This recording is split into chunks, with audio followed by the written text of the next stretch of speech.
দেখো, জিওগ্রাফি সাবজেক্টটা খুব ইন্টারেস্টিং সাবজেক্ট।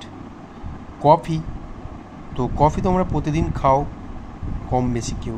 তো কফির বিজ্ঞানসম্মত নাম কি জানো? কফিয়া। আর এই কফি নামটা কোথা থেকে এলো? আফ্রিকার ইথিওপিয়া অঞ্চলে সর্বপ্রথম কফি গাছের সন্ধান পাওয়া গেছিল। ঠিক আছে, তো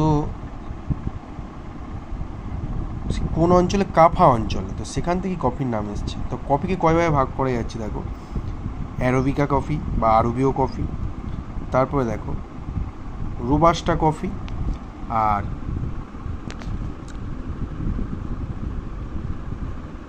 লাইবেরীয় কফি, আর জামাইকা কফি। ক্যামেরাটা প্রবলেম করছে বলে আমি তোমাকে দেখাতে পারছি না ভালো করে। দেখো,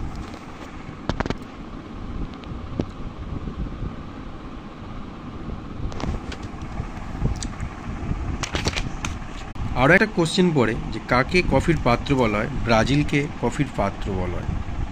ফাজেন্দা কি?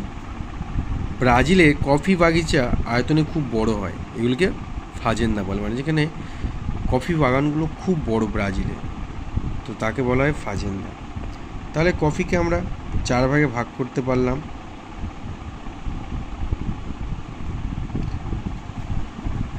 আর তো ইনস্ট্যান্ট কফি যেটা আছে, ইনস্ট্যান্ট কফি বলছে কি, যে কোনো কফি গুঁড়ো করে প্রাণের উপযোগী অবস্থায় প্রস্তুত রাখা কফিকেই বলা হয় ইনস্ট্যান্ট কফি।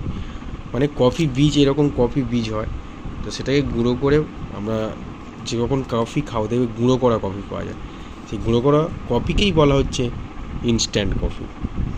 তাহলে গল্পটা মনে পড়লো যে কফির বিজ্ঞানের নাম হচ্ছে কফিয়া, আর এটি প্রথম ইথিওপিয়া কাফা অঞ্চলে এসেছিল, দেখা গেছিলো সন্ধান, তার নাম কফি। কফিকে 4 ভাগে ভাগ করা যাচ্ছে, অ্যারাবিকা বা আরবীয় কফি, রোবাস্টা কফি, আর লাইবেরীয় কফি বা জামাইকা কফি। আর ব্রাজিলকে কফির পাত্র বলা হচ্ছে, আর ব্রাজিলের কফি বাগিচাগুলিকে কী বলা হচ্ছে? ফাজেন্দা।